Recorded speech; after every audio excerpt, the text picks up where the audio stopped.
bienvenue à cette masterclass dans le cadre du week-end d'Imagine France Culture consacré donc à la carrière et au travail et à l'œuvre de Claude Lévêque. Merci beaucoup Claude Lévêque de nous avoir fait le plaisir et l'honneur de venir parler avec nous de votre travail, de ses sources, de vos inspirations, de son évolution à travers le temps. Alors, je ne vais pas me risquer à une biographie complète. J'ai juste choisi quelques petits éléments. Vous me direz si ça vous semble suffisant ou si vous voulez rajouter des choses. Vous êtes né en 1953 à Nevers. Vous avez fait l'école des Beaux-Arts à Bourges. Vous avez rencontré, on peut dire, pris plutôt de plein fouet la scène punk à la fin des années 70, à partir de 1977.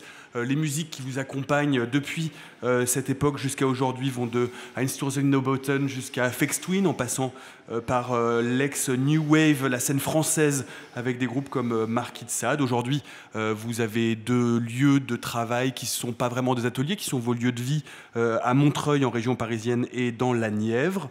À vous de compléter. Est-ce qu'il faut rajouter des choses à ce petit portrait rapide? Non, ça va. Ça va? Alors, on va essayer de comprendre avec vous un peu au cours de cette masterclass quel est votre rapport à votre travail et comment il a évolué avec le temps.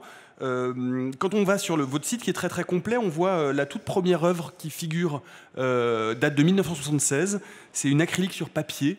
Ça veut dire que les premières formes d'expression artistique qui ont été les vôtres, ça a d'abord été de la peinture. À quel moment vous identifiez ce point de départ de votre parcours créatif?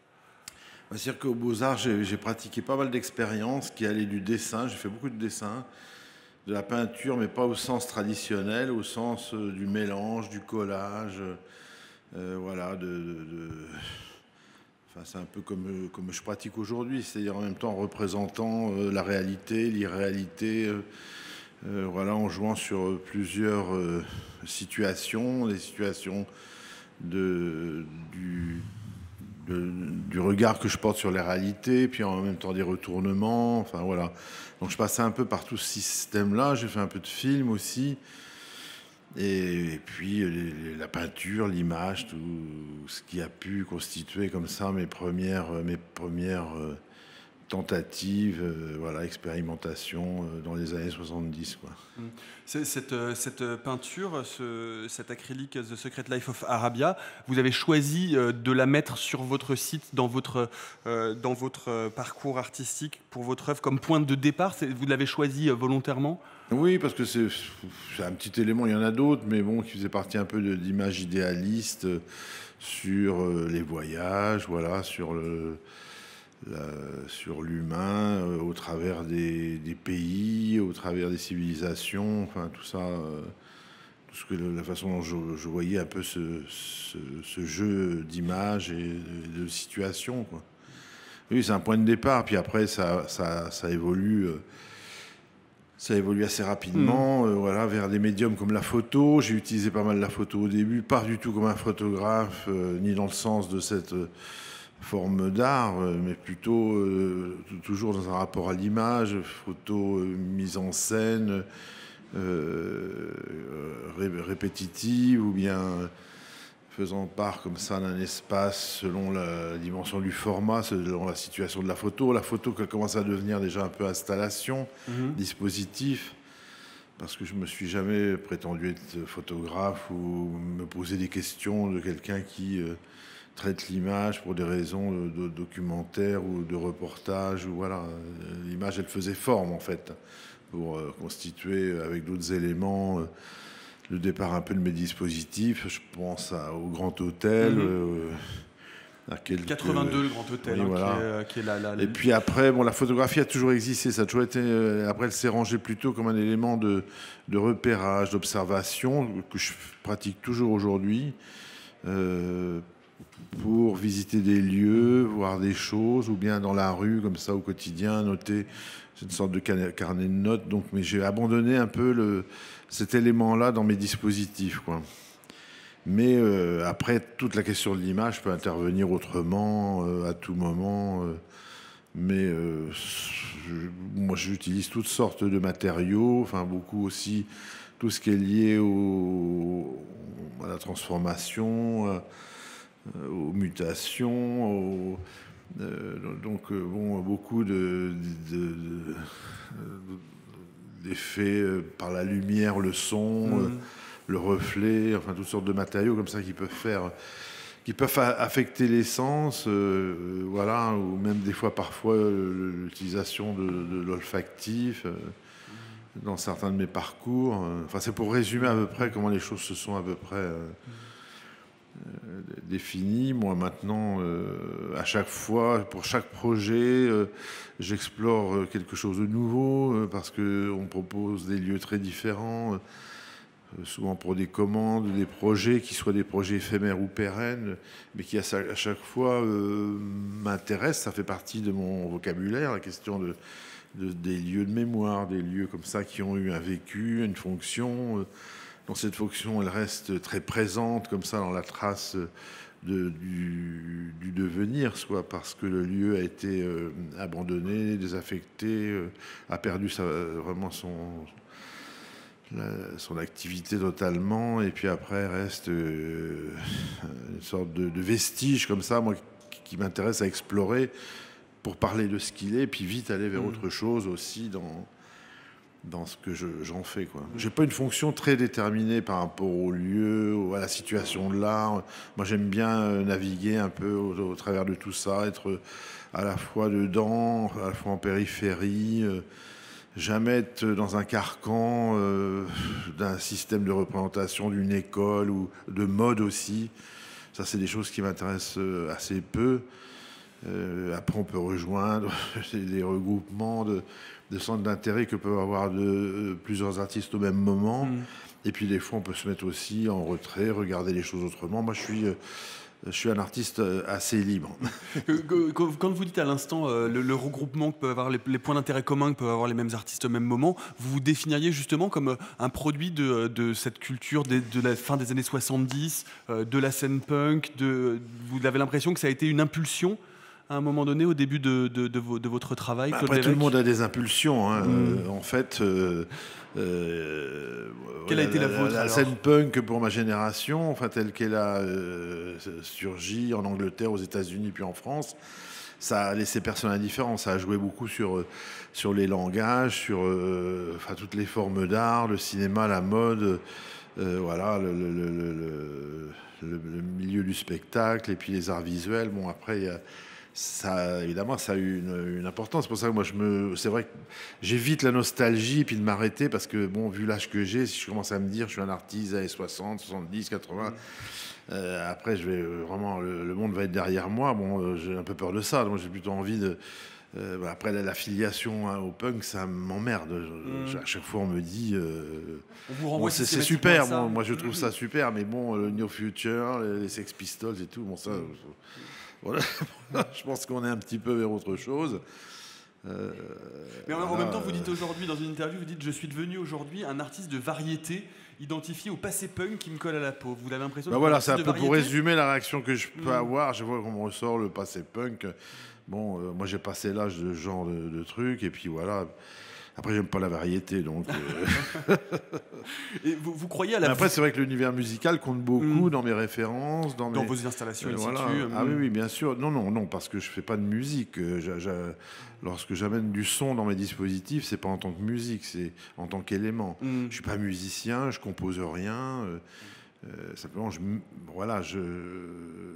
dans tous les éléments que je mets en scène, que je mets en jeu, en fonction comme ça des projets, le son en fait partie, mais c'est pas de la musique.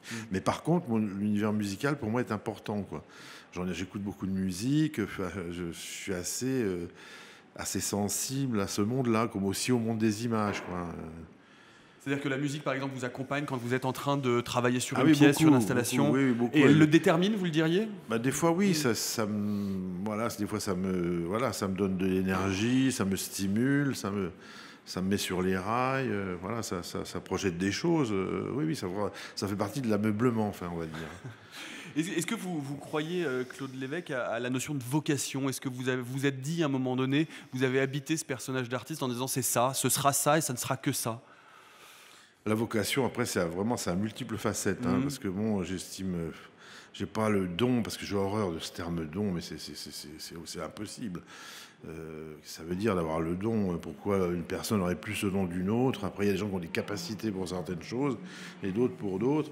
Après, souvent ce que je dis, c'est un peu du folklore de dire ça, mais c'est vrai que moi, j'ai pas fait beaucoup d'études, hein. J'ai fait des études des études techniques qui me convenaient pas du tout suite à un échec scolaire.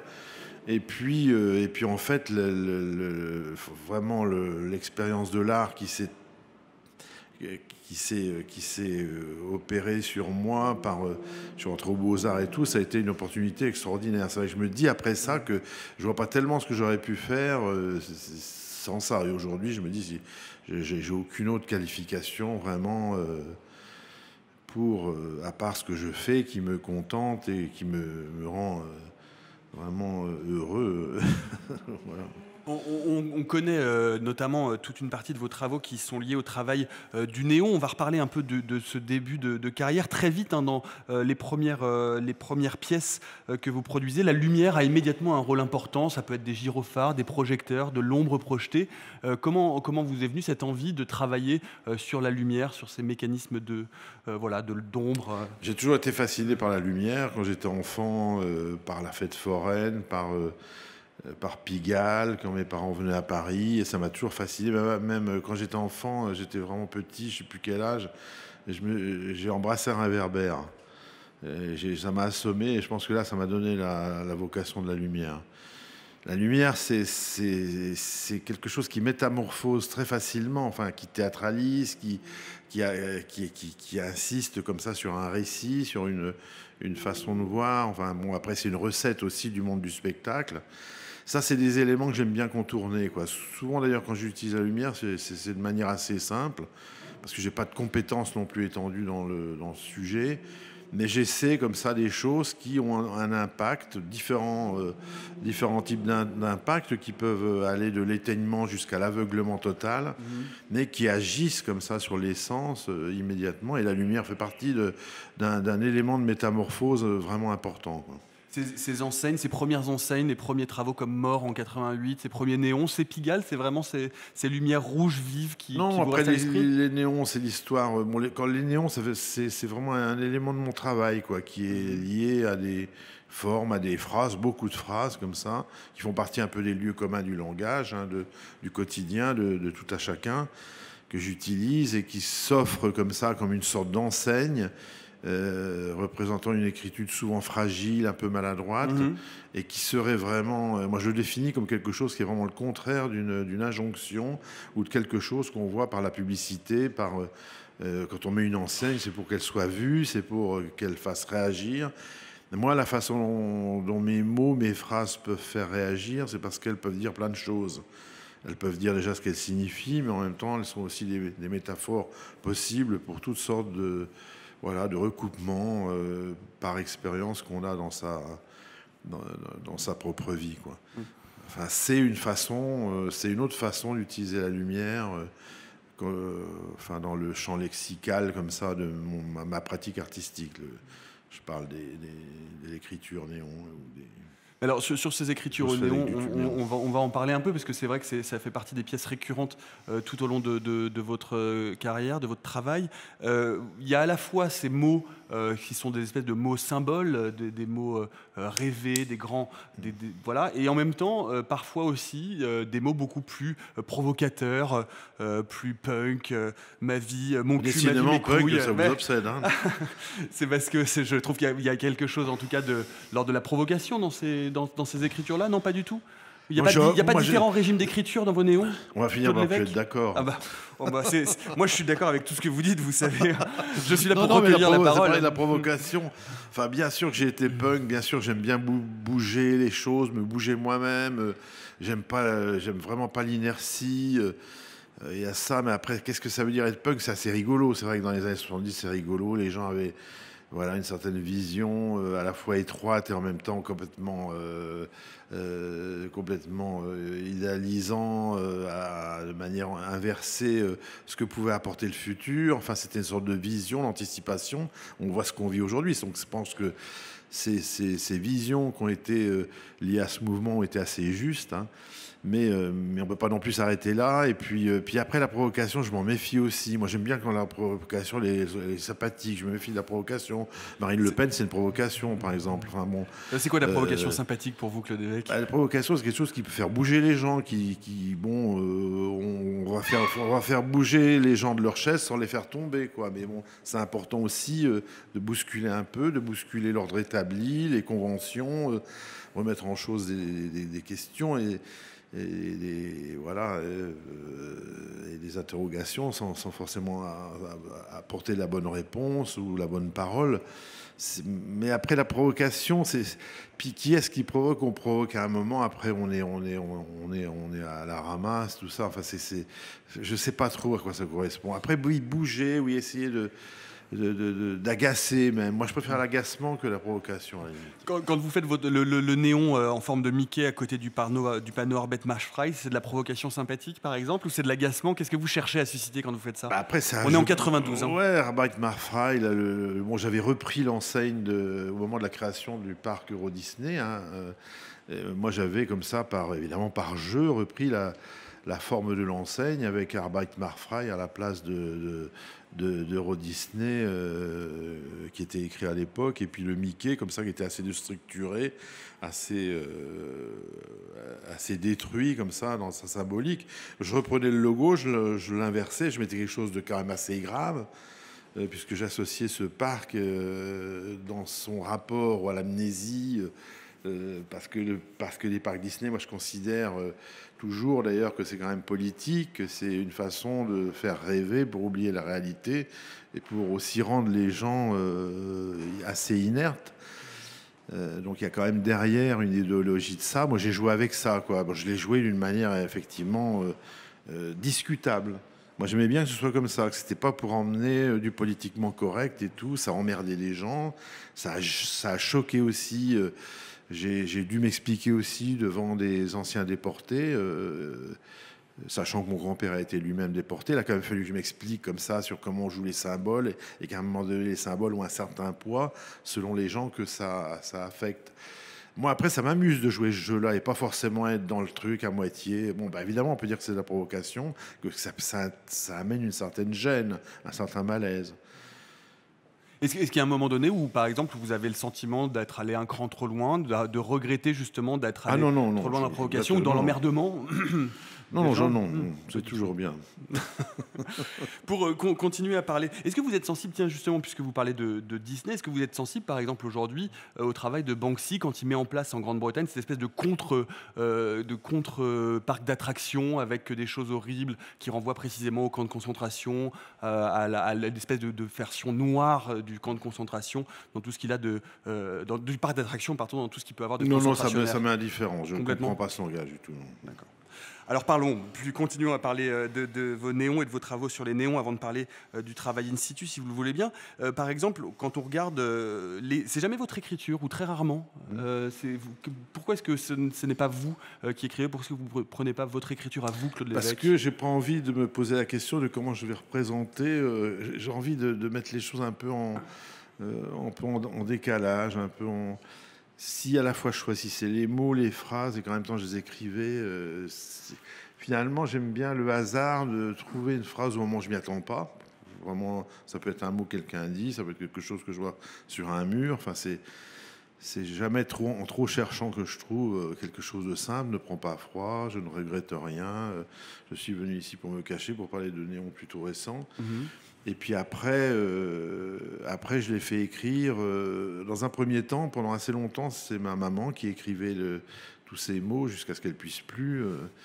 Et puis après, j'ai trouvé des gens autour de moi pour le faire, des enfants d'amis, mon filleul qui est là, ici présent, qui écrit depuis un grand moment, là, comme ça, toutes les phrases des Romaric néons. Etienne, voilà. c'est lui.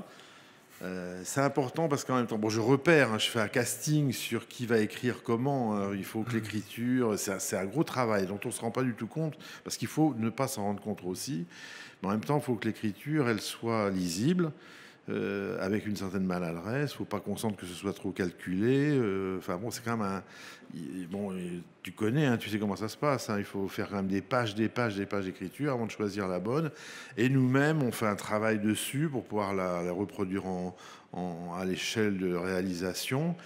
Et à ce moment-là, c'est vrai que pour que ce soit le plus naturel possible, qu'on a l'impression qu'on ne rentre pas dans quelque chose de trop dessiné, trop établi, on est obligé à la fois de respecter la maladresse, mais en même temps de faire un gros travail pour ne pas la dénaturer, quoi. Mhm. Des Et pages d'écriture pour trouver la il faut bonne. qu'on ait l'impression que ça a été fait comme ça. Voilà. C'est assez amusant, moi j'aime assez ça. Donc ça passe par des systèmes, mais ce n'est pas moi qui écris. Je choisis les phrases, mais à la limite, quelqu'un peut me dire quelque chose, pas que je le note et je le réalise si j'ai envie. Voilà, c'est un jeu, c'est un peu un jeu de hasard et en même temps, j'aime bien, en même temps, vraiment un jeu de hasard, d'incertitude, de ne pas vouloir non plus que les mots en disent trop, c'est-à-dire choisir des choses comme ça qui ont plusieurs lectures possibles, parce qu'en dire trop, ça voudrait dire être dogmatique. Ça m'ennuie. J'ai pas du tout envie de dire des mots pour dire aux gens comment faire. Et bon, après, voilà. Mais c'est un jeu que j'aime bien. Voilà. Et il y a un point commun à toutes ces écritures, quel que soit le scripteur, c'est qu'elles sont toutes tremblées, comme hésitantes, comme si ces mots avaient du mal à être écrits, du mal à sortir. Ah oui, parce que c'est tout un jeu. Bon, je demande toujours, enfin, Romaric, là, qui est là, je demande à ce qu'il écrive à la main gauche.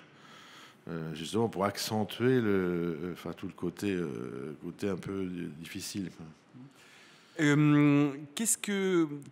le même travail que vous faites sur justement ces écritures au néon et sur les enseignes lumineuses, ou c'est deux travaux complètement différents, par exemple les Scarface, les Tony Montana? Ça c'est différent, c'est des projets, ça c'est plus des dispositifs, ça rentre pas dans le même registre. Là c'est plus un jeu sur une représentation qui est faite sur un lieu. Scarface, ça j'avais réalisé cette enseigne lumineuse façon Las Vegas, comme ça, tout en or, avec les ampoules qui se reflétaient dans des lettres bateaux, comme ça s'appelait à l'époque. Et j'avais fait ça dans un cinéma désaffecté de Marseille, parce que ça faisait référence, c'est une sorte d'emblème au quartier nord, voilà, aux jeunes de banlieue et tout ça. Et puis c'est un film, le film de Brian De Palma, qui est pour moi aussi vraiment une référence importante. Voilà, donc ça c'était un peu le choix que j'avais fait, mais ça c'est plus un dispositif dans un cinéma qui jouait aussi dans ce contexte du cinéma. À quel moment vous commencez à vous interroger, à rentrer dans ces créations de in situ, donc dans ces installations in situ dans votre carrière? À quel moment vous commencez à avoir envie d'investir des lieux, et pour quelles raisons? Je sais pas trop comment répondre. Les tout premiers in situ, c'est à la fin des années 90. Parlez-nous par exemple de la création, on prendra un au hasard, un que j'aime beaucoup plutôt, Stigmata. Parlez-nous de la création de Stigmata, essayez de le décrire un peu puisqu'on est à la radio. À New York, c'était la directrice de l'époque de PS1 là, qui m'avait proposé d'investir l'escalier, qui était un escalier assez haut, qui passait par plusieurs niveaux et qui permettait à chaque palier de voir la ville et en même temps accéder dans les salles du musée. Enfin, un lieu qui n'était pas un simple escalier, qui avait imaginé que je pouvais travailler là-dessus. Donc j'ai fait une sorte de parcours vertical de lumière sans fin, comme ça, qui allait du rez-de-chaussée jusqu'en haut, avec des plafonds reflétants qui inversaient comme ça les trajectoires de lumière, qui rendaient un peu basculer le passage des gens dans l'escalier, tout ça. Et avec un sampling de la musique de Psychose, oui, Psychose en boucle et accélérée. Ouais. Qui était en boucle avec une stridulation d'insectes qu'on entendait quand on regardait par la fenêtre, quand on voyait la ville, au travers d'un filtre rouge que j'avais posé comme ça sur chaque fenêtre. Donc ce son, en fait, se percevait bien quand on s'approchait de la vision de l'extérieur, quoi. Et puis il y avait ces montées de lumière, puisque j'avais fait des colonnes de lumière avec des systèmes de cabochons, enfin ce qui est utilisé pour les manèges, là, avec une animation musicale, une animation de la lumière qui la fait monter ou descendre, voilà.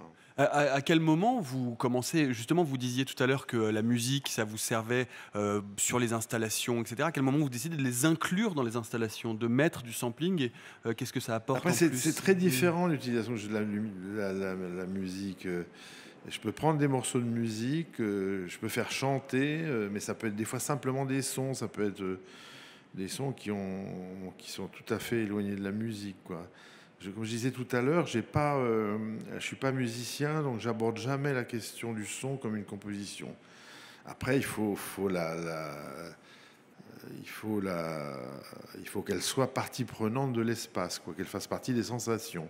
Au même titre que, on va ressentir par la vision, par l'ouïe, par le toucher aussi. Enfin,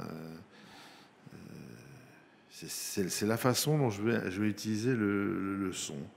Ah, mais le son, je le puise où je veux, quoi. Je veux dire, mais c'est rarement un effet de composition qui va, même si on est obligé effectivement de travailler. Moi, je travaille avec un musicien de longue date, comme ça, qui s'appelle Jérôme Knox, avec qui on s'entend très bien et tout, qui justement assume toute la partie conception du son et comment on arrive à le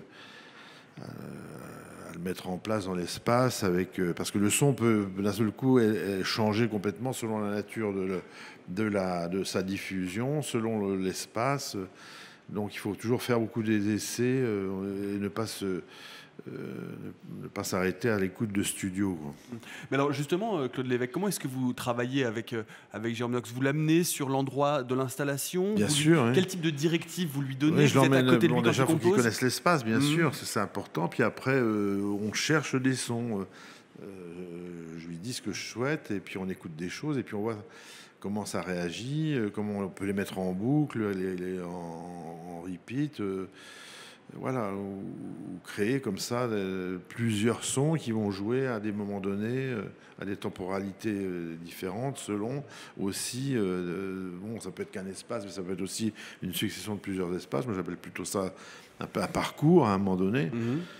Et puis voilà, mais après, le son n'est pas systématique. Parfois, ça peut être aussi le silence. Parfois, il y a des fois des lieux qui ont une présence sonore extérieure qui peut suffire. Et de toute façon, il faudra qu'on calcule avec tous ces impératifs, puisque c'est vraiment dans l'espace, c'est pas un truc collé pour une simple écoute. Vous diriez que le son peut vous servir, quand vous avez besoin de l'ajouter, à rendre vos œuvres plus immersives, à avoir un rapport plus prégnant, plus direct avec les gens qui viennent justement se promener dans ces parcours? Ah bah oui, c'est certain, oui, bah oui, parce que c'est vrai que le son, ça amène un élément extrêmement important, quoi. On va continuer à avancer un peu, justement. J'ai trouvé toujours sur votre site, qui est très complet et qui est vraiment qui donne un bel aperçu de l'évolution de votre travail en fonction, depuis la fin des années 70 jusqu'à aujourd'hui.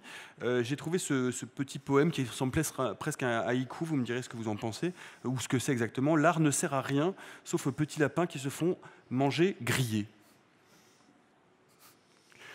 Dites-moi quelque chose. Moi, j'ai adoré cette petite poème.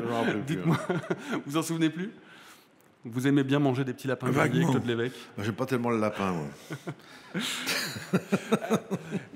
Alors, non, c'était une façon de dire. Moi, j'aime bien que l'art sert à rien, parce que tous les gens qui disent l'art va servir pour guider le monde, pour faire prendre conscience, enfin, les gens qui veulent attribuer à l'art d'un seul coup une faculté, moi, je dirais plutôt que ça sert à rien, quoi. De toute façon, on sert à pas grand-chose, mais dans cette faculté qu'on a d'être comme ça un peu à la marge de tout, c'est peut-être ce qui est le plus nécessaire, hein, en même temps. Parce que mais après, moi je déteste tout ce qui est art politique, tous les gens qui sont imbus d'actualité pour représenter. Moi, effectivement, c'est pour ça que je peux dire une phrase dérisoire, c'est que trop se donner de leçons, d'exercices dans sa représentation, ça nuit à ce qu'on donne aux autres, quoi. Je pense qu'il faut être vraiment libre. Et puis après, pour moi, l'échange est très important. C'est même complètement essentiel. Je ne peux pas me passer de l'échange avec les autres. Même si je les bouscule, même si j'ai envie de les faire tomber de la chaise. C'est important l'échange. C'est vraiment parce qu'il y a un apport. Sans échange, on n'arrive pas à évoluer, on stagne. Toutes sortes d'échanges, hein. C'est aussi dans le quotidien, dans la vie de tous les jours, mais c'est aussi dans le travail en équipe, travailler avec toutes sortes de gens qui permettent les choses ou avec lesquels il faut rentrer en dialogue pour les négocier. Voilà. Ça peut être le public aussi Ah, bien sûr. Non, ça fait partie. Non, mais ça, c'est une grosse partie de l'échange, le public, hein. C'est des gens, même des anonymes, qui vont faire part de certaines choses, qui vont avoir une réaction qui moi, j'aurais pas imaginé, mais d'un seul coup, je vais me dire oui. Voilà, Vous disiez, hein, dans la veine de ce que vous venez de dire à l'instant, que vous déclarez dans une interview: je ne pense pas qu'on puisse être social, politique ou moral. Si ça se dit d'un artiste, c'est que c'est déjà foutu. C'est-à-dire qu'il n'y a pas d'art politique, il n'y a pas d'art social. Ah non, je déteste l'art politique. Pour moi, c'est foutu. Pour moi, l'artiste le plus politique, c'était Warhol, c'était Andy Warhol. C'est des artistes comme ça qu'on pu jouer comme ça, avec un effet de miroir sur des tas de choses, sur des tas d'emblèmes du monde. Voilà, et ça, c'est peut-être un artiste comme Warhol qui est le plus parfait dans ce genre de jeu, mais en même temps qui sert à pas grand-chose, quoi. Voilà, mais qui, voilà, ça fait rêver, ça met, ça remet en question, en route tout plein de choses. Après. Après, moi j'ai beaucoup de respect, beaucoup d'admiration pour un artiste comme Joseph Beuys, qui aussi pouvait être politique, c'est-à-dire qui avait une position politique en Allemagne, position écologiste, position aussi pas mal à côté de la RAF à un moment donné. Enfin bon, c'est intéressant, hein, mais ça va au-delà aussi, hein. Je veux dire, voilà, il a un jeu parce qu'il avait. Moi, j'aime bien les gens qui sont impliqués dans le quotidien. Alors effectivement, être impliqué dans le quotidien, c'est aussi être politique. Après, inversement, moi, je me méfie du dogme, je me méfie des gens qui donnent les leçons aux autres. Mais après, c'est vrai qu'on ne peut pas être artiste sans. Dans la mesure où les gens vous regardent, observent votre travail, échangent, c'est politique. Ce fait-là, elle l'est aussi. Mais c'est le jeu, quoi. Le jeu, moi j'aime bien jouer avec la réalité, parce que la réalité, elle est à la fois tragique, elle bouleverse, elle rend malade, mais en même temps, on essaie de la détourner pour peut-être idéaliser comme ça en contrepoint ce qui se passe. Voilà, donc ça c'est un jeu que j'aime bien, mais pas pour porter le jugement ou un fond moral et tout, ça m'intéresse vraiment pas, quoi, ça. Pour parler toujours, hein, de vos installations in situ, vous disiez tout à l'heure que pour les néons, vous faites des pages et des pages et des pages d'écriture pour trouver... Pour moi. Enfin, vous faites faire des pages et des pages d'écriture pour trouver l'écriture exacte qui vous plaît. Comment est-ce que, quand vous arrivez dans un espace vierge dans lequel vous allez installer un projet, une œuvre, comment est-ce que vous vous comportez vis-à-vis de cet espace? Vous prenez des notes, vous disiez tout à l'heure que vous avez pris des photos, vous faites un plan, vous êtes très organisé, c'est très instinctif. Expliquez-nous un peu ça. C'est un peu de tout ça. C'est un peu de tout ça. Après, ce qui se passe, c'est que ça dépend. On peut me confier un espace, bon, qui a un écho parce qu'il a une usine, un lieu de vie, quel qu'il soit, bon, qui se retrouve désaffecté, éloigné de sa fonction et tout. Bon, ça amène certaines questions. Donc, lorsqu'on propose un lieu comme ça, j'ai déjà plusieurs éléments qui sont entre mes mains, quoi. Bon. Après, si c'est un lieu neutre, comme un musée, comme une galerie devant un white cube, c'est une autre question, c'est un autre questionnement, quoi. Pas forcément l'espace qui va me faire réagir, ce sera d'autres éléments. Enfin, souvent, c'est des notes que j'aurais prises avant sur d'autres choses, des envies de mettre en forme un projet, là, comme ce que j'ai actuellement, le projet que j'ai fait à la Maison Rouge pour l'exposition des contre-cultures. Bon, c'est un projet des années 80 que j'avais jamais réalisé parce que j'avais jamais trouvé l'espace adéquat. Puis du coup, je me suis dit, bah là, ce serait bien de le faire parce que je l'avais mis de côté depuis longtemps. Voilà. Après, il y a des opportunités comme ça pour réaliser des projets. Quand il s'agit de lieux comme des musées ou des galeries, Après, quand c'est vraiment des lieux de vécu, enfin des lieux de mémoire, c'est vraiment un tout autre registre de travail, d'exploration, enfin voilà. Alors justement, la différence entre une installation in situ, temporaire, et une installation dans un espace public pérenne, comment est-ce que vous approchez ça de manière distincte, évidemment? Parlons par exemple pour les Parisiens de votre œuvre Tchaïkovski qui est à côté de la ligne du tramway, ou de Modern Dance ou autour du château d'eau à Montreuil. Comment est-ce que vous appréhendez, vous, cette inscription pérenne dans l'espace public par rapport à votre travail in situ? Ça, c'est d'autres questions encore, parce que là, il s'agit d'art public. Voilà, c'est-à-dire que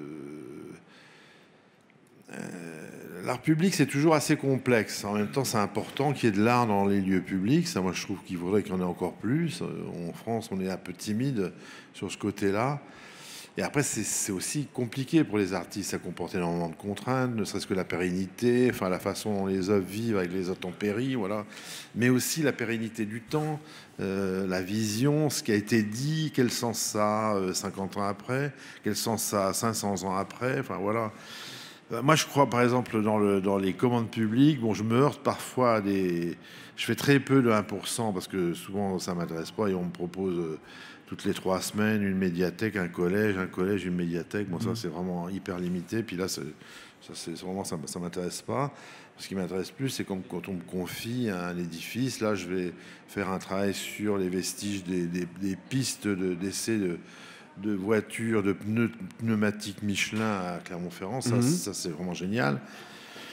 Après, qu'est-ce que vous allez faire là-bas, justement? Comment est-ce que vous avez appréhendé ça? Parce que je viens juste... non, je sais pas ce que je vais faire. Moi, je viens juste... Oui, mais c'est génial, c'est extraordinaire. Qu'est-ce qui vous excite dans ce projet-là? Après, c'est un monument de l'industrie. Enfin, c'est une espèce de tremplin comme ça qui permettait aux voitures de s'élancer puis de pouvoir voir enfin, la qualité des pneus, tout ça. Bon, après, c'est un vestige industriel qui a arrêté de fonctionner début des années 2000, mais qui a une présence dans la ville incroyable, une espèce d'élément assez vertical, enfin des 3 pistes comme ça qui font une trajectoire qui est vraiment extraordinaire. Après le château d'eau de Montreuil, ça a un sens, ce château d'eau aussi abandonné, mais avec autour les constructions. Moi qui m'ont pas mal intéressé parce que les gens chez eux, tous les immeubles qui sont autour de châteaux d'eau, que je vous conseille d'aller voir à Montreuil, les gens qui habitent là, de leurs fenêtres, ont un cadrage sur les éléments lumineux que j'ai posés. J'ai posé autour 3 cerceaux de lumière comme ça, bleu, comme 3 hula-hop autour de ce château d'eau qui ne fonctionne plus, enfin qui est un vestige. Et la ville, à un moment donné, devait le raser. Bon, ça coûtait très cher de le démolir. Ça coûte très cher de démolir un bâtiment industriel. Et puis, du coup, après, ils m'ont proposé de faire quelque chose dessus. Et puis, en même temps, c'est vrai que cet élément, il a raison d'être dans le quartier. Il fait partie de... Il a vraiment une sorte de cohésion entre le positionnement des immeubles, leur forme, et puis ce qu'il est, quoi. Et est-ce que ça c'est intéressant, ouais. ça c'est vraiment intéressant. Ça vous intéresse plus plus c'est compliqué par exemple. Voilà. Moi je pense que les commandes du tram c'est compliqué, quoi. Pourquoi c'est plus compliqué? C'est souvent compliqué parce que les choses tiennent pas, qu'il y a toujours un problème de maintenance. C'est compliqué la maintenance, faire qu'une œuvre puisse tenir le coup, voilà. Et après, moi je crois absolument pas aux œuvres qui vont durer 500 000 ans. Ça c'est impossible. On peut pas demander à des artistes, et ça c'est compliqué dans les commandes, hein. C'est-à-dire que moi j'ai vu, on m'a déjà refusé une commande parce que je disais, moi une commande, si elle fait 20 ans, c'est déjà bien. Si elle est vécue pendant 20 ans par la population et tout, c'est déjà énorme. Mais après, on ne peut pas demander à un artiste de mettre une commande, et puis après, tout l'environnement urbain change obligatoirement. Il ne peut pas être pareil, il évolue. Et puis après, l'œuvre reste, Et puis de toute façon, elle n'est jamais maintenue. Au bout d'un moment, elle finit par... Et on donne un coup de pelleteuse pas au bon endroit, puis elle part dans la benne, et puis tout le monde est content. Donc, par contre, un engagement d'un artiste sur la réalité d'un lieu, sur une période déterminée, c'est autre chose. En ce moment, on y vient à ça. Par exemple, le contrat qu'on a à Montreuil, c'est 50 ans, c'est pas pareil. Donc, au bout d'un 50 ans, il faudrait peut-être l'enlever et puis faire autre chose. Et puis ça, la commande publique comme un truc qui est inerte pendant l'éternité. Moi, je dis non. Personne n'est capable de surmonter un truc comme ça. Et vous dites en même temps que ça vous intéresse plus aujourd'hui que ça ne vous intéressait hier, de vous saisir, de vous inscrire dans l'espace public. Mais ça dépend quoi, ça dépend de pérenne. Tchaïkovski, je me suis pas emmerdé, j'ai fait un truc simple. C'est compliqué. Tchaïkovski, c'est l'œuvre qui est installée au bord du tramway T3 vers Porte de Gentilly. Parce qu'elle est assez simple et tout. Après, vous pouvez la décrire en quelques mots pour nos auditeurs. On m'a proposé un bâtiment. Bon, j'ai fait tout le trajet du tram. Puis j'ai fini par trouver un tout petit bâtiment dont j'aimais beaucoup la forme, qui avait une forme parallélépipédique, un peu comme une boîte à chaussures.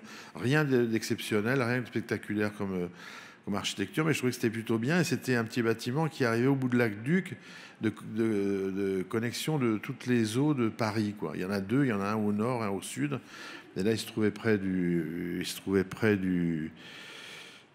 parc Montsouris, voilà. Et du réservoir. Voilà. Du réservoir du 14e qui est à côté. Oui, c'est ce réservoir-là. Ce réservoir-là. Voilà. Donc c'était vraiment un petit bâtiment assez peu visible, mais que je trouvais d'ailleurs assez beau et tout. Donc j'ai décidé de mettre dessus 4 rabats, comme des rabats d'un carton, quoi, qui sont inclinés, mais qui sont réalisés en inox martelé et qui reflètent aussi bien de jour que de nuit tout ce qui se passe dans la rue, quoi. La lumière la nuit. Et puis tous les mouvements de jour, c'est comme du miroir ondulant, comme une surface d'eau. C'est pour ça que j'ai appelé ça Tchaïkovski, le lac des Cygnes, cette question de la complexité, du reflet, tout ça.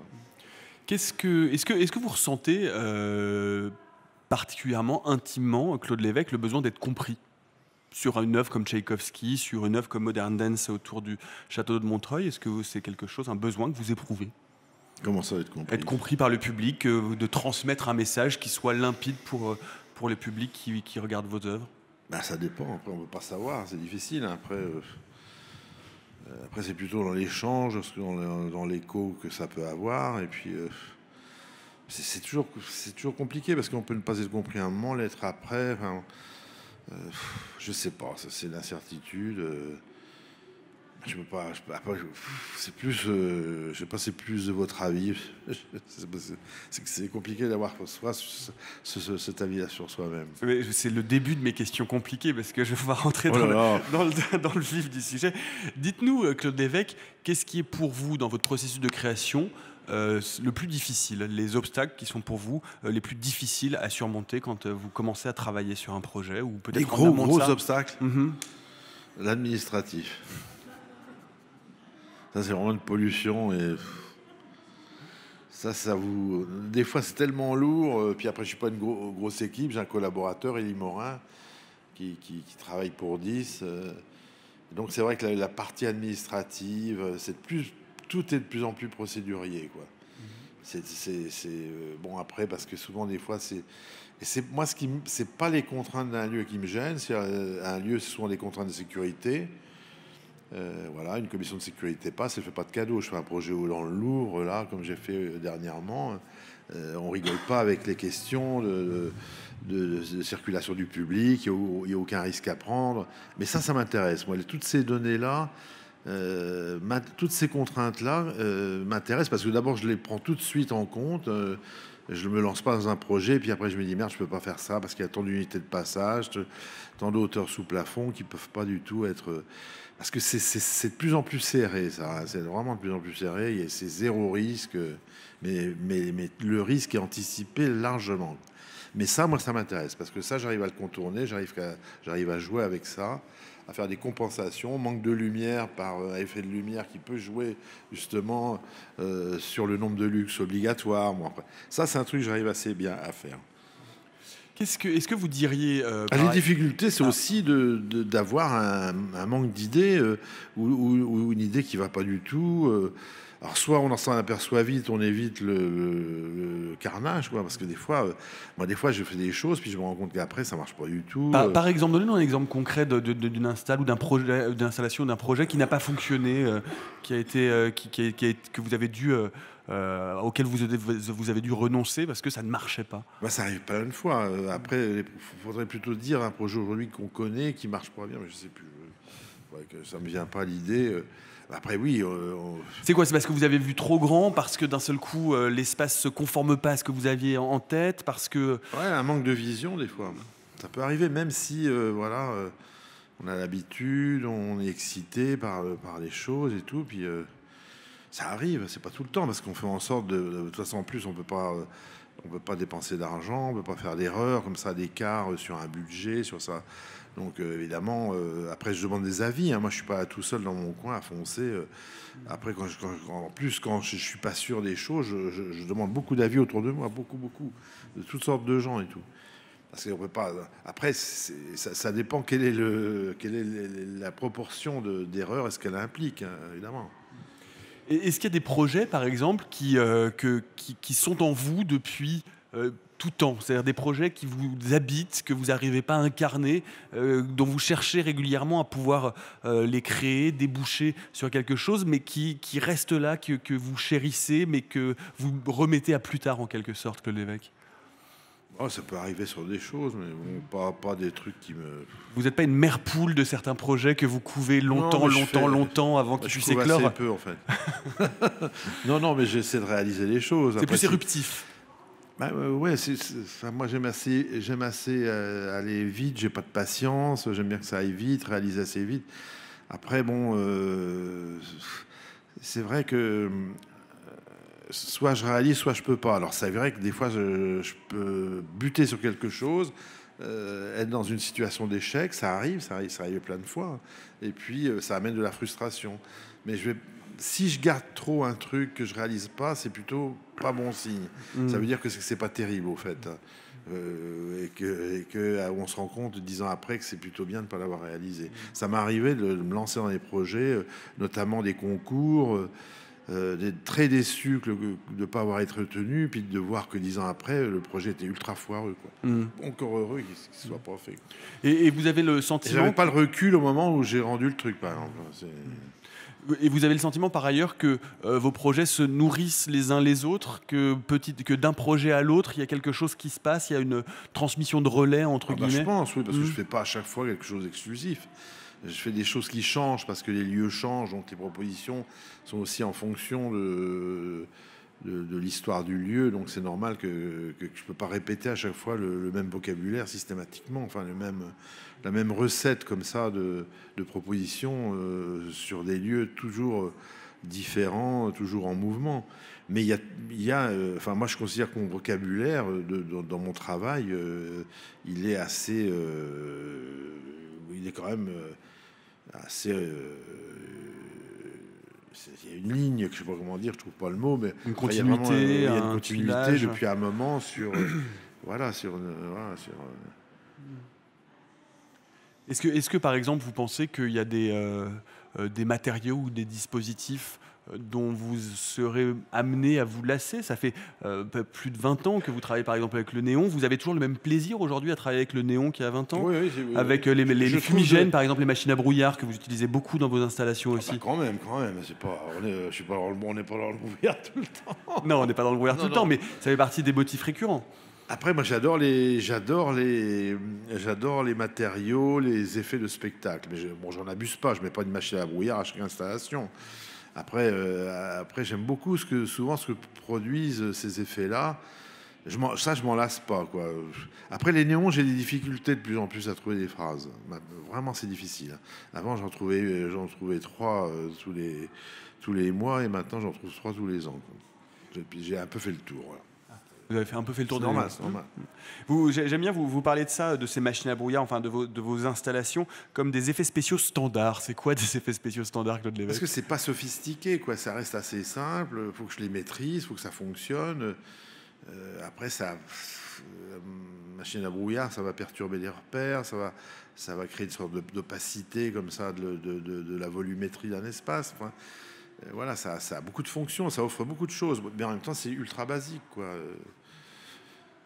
Je me suis déjà retenu pendant des années à ne pas utiliser la machine à bulles que je trouve extraordinaire.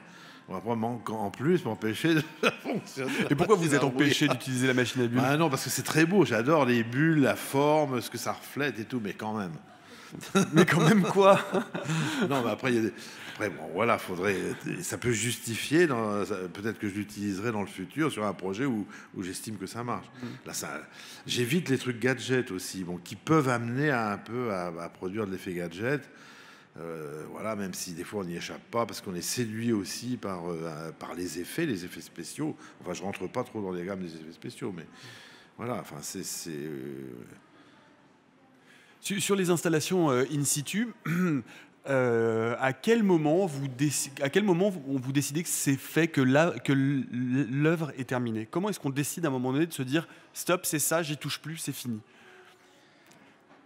Bah ça, c'est jamais simple, hein. Il faut prendre un peu de recul, il faut toujours se donner la possibilité d'un peu de recul. Puis après, souvent, moi, enfin, ça, c'est un principe de travail.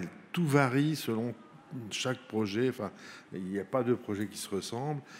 Moi, souvent, je mets beaucoup d'éléments et j'en retire beaucoup. Je procède par élimination pour parfois, voilà, un peu nettoyer, arriver à l'essentiel. Je dégage des choses, quoi. Mais et puis après, je décide qu'il faut arrêter, quoi. Mais après, quand on surcharge, au moment, ça veut dire qu'il faut vraiment envisager d'arrêter, quoi, ou revoir un peu. Voilà. C'est un peu comme moi, je pense que je travaille comme un peintre, hein. C'est un peu le principe du peintre qui va remplir la toile, qui va faire une forme, qui va la contredire, voilà, qui va éliminer des choses et puis qui va arriver finalement à l'essentiel, puis il arrête, quoi. Vous avez l'impression qu'il y a une évolution, une structuration, c'est une évolution que vous avez pensée de votre œuvre au long de votre carrière artistique, ou est-ce qu'au contraire, vous acceptez les motifs récurrents d'avoir exploré un territoire en entier de façon un peu Je régulière? commence juste. Vous commencez juste? Oui. C'est-à-dire? Bah, j'ai encore beaucoup de choses à faire. Enfin, c'est difficile. Je peux pas dire. Enfin, j'ai pas du tout la mesure d'une carrière. Je sais même pas ce que c'est une carrière. Peut-être que je serai vieux, que je serai inopérant. Ce sera derrière, ce sera le rêve, la nostalgie des bons moments passés dans le temps. Mais j'ai pas cette mesure parce que j'ai encore beaucoup de choses à faire, beaucoup de choses à apprendre. Je suis pas blasé. C'est-à-dire à chaque fois qu'on me propose un lieu, je suis content. Je prends le train. J'arrive, je suis comme un gamin. Enfin bon, là cette semaine j'étais à Michelin. Là, voilà, enfin, je suis pas là pour vraiment ramener le truc, la recette qu'on me demande pour la 50e fois et tout, quoi. Il vous arrive Donc, j'ai de la ressource. Bon, peut-être qu'un jour j'en ai marre, j'arriverai plus à produire des choses. Ça arrive pour plein de raisons, hein. C'est pas voilà. La lassitude peut venir aussi de voilà la lassitude de vivre, la lassitude d'être là. Enfin, j'en sais rien. Enfin, c'est des problèmes de tout le monde dans la vie, quoi. Selon les professions, selon voilà. Ça a rien. Bon après. Il vous arrive de temps à autre de reprendre d'anciennes œuvres et de les remettre dans des installations récentes. Je pense par exemple à La Nuit, qui est en 84, que vous avez réinstallé dans Mon repos au château. Même votre première œuvre, Le Grand Hôtel de 82, vous l'avez réutilisé. Mais ça, c'est des pièces fois. autonomes, c'est facile, oui. Ça, c'est des pièces qui sont montrées très souvent. La Nuit, c'est montré quasiment tous les ans. Enfin, ça, c'est autonome. Mais comment on remet une pièce ancienne dans une installation récente? Ou c'est juste pour... ça, c'est une sculpture. Hein. Et moi, je la refais pas. Il y a un plan précis de montage. Ça, c'est pas pareil qu'un projet in situ. D'ailleurs, il y a certains projets, enfin, beaucoup de projets que je fais sur certains types de lieux qui sont éphémères, qu'on ne peut pas refaire ailleurs parce qu'ils n'ont plus du tout leur sens sur un autre lieu. Parfois, il y a des fois des choses que je peux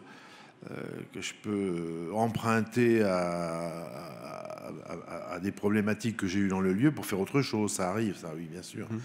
Mais après, oui, il y a beaucoup de propositions qui restent vraiment éphémères et qui disparaissent, qui restent visibles sur les petits films qu'on fait ou les images comme constat, quoi. Et vous êtes sensible, Claude Lévesque, à la postérité, à la trace que vous allez laisser, que votre œuvre va laisser dans l'histoire de l'art? Moi, je viens de dire que non. Mais non. Non, parce que je ne mesure pas ça. Je ne peux pas dire. Puis il y a tellement d'artistes, tout le monde se surpasse. Enfin, il y a un brassage et tout. Rester à la postérité, c'est quoi? Je veux dire. Après, si on met une statue de 200 mètres, voilà, sur mon scooter, on va dire tous les jours, tant que ce sera là. Mais je mesure absolument pas ce truc-là. Ce truc-là m'intéresse pas du tout. Et qu'est-ce que vous avez... C'est les projets. Jusqu'à maintenant, c'est les projets qui m'intéressent. C'est faire des choses. Et voilà. Mais je peux pas avoir.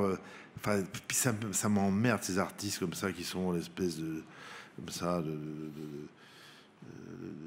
gens qui ont une vision comme les surhommes et tout ça, enfin comme les gens à part et tout. Les prix, vous avez refusé la Légion d'honneur, vous refuserez tous les prix, ça vous intéresse pas? C'est naze, c'est la honte. C'est la honte, la Légion d'honneur? Ah oui, non, mais ça, franchement, on me l'a ressorti, mais là, c'est pas un cadeau.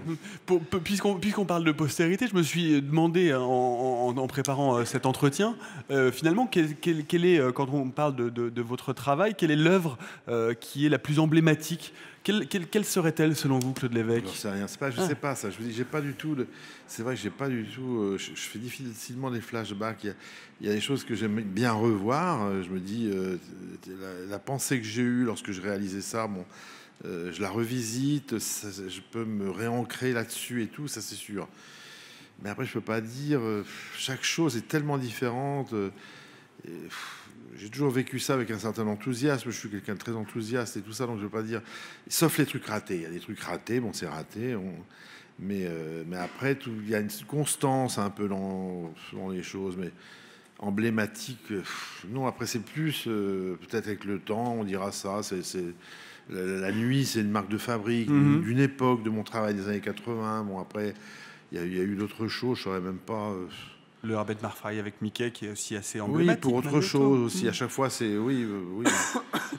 Mais après, des fois, j'ai fait des projets dans des lieux perdus où les gens ne venaient presque pas, qui ont été aussi très importants dans le tournant de mon travail, quoi. Alors, si c'est emblématique, parce qu'il y a eu une grosse concentration de médias, le truc de Venise, ou je sais pas quoi, où il y a d'un seul coup tous les médias qui sont là, ou un truc que je veux faire comme ça au fin fond d'un département français qui sera peut-être même plus percutant pour la réflexion que j'aurais eue, plus libre, plus...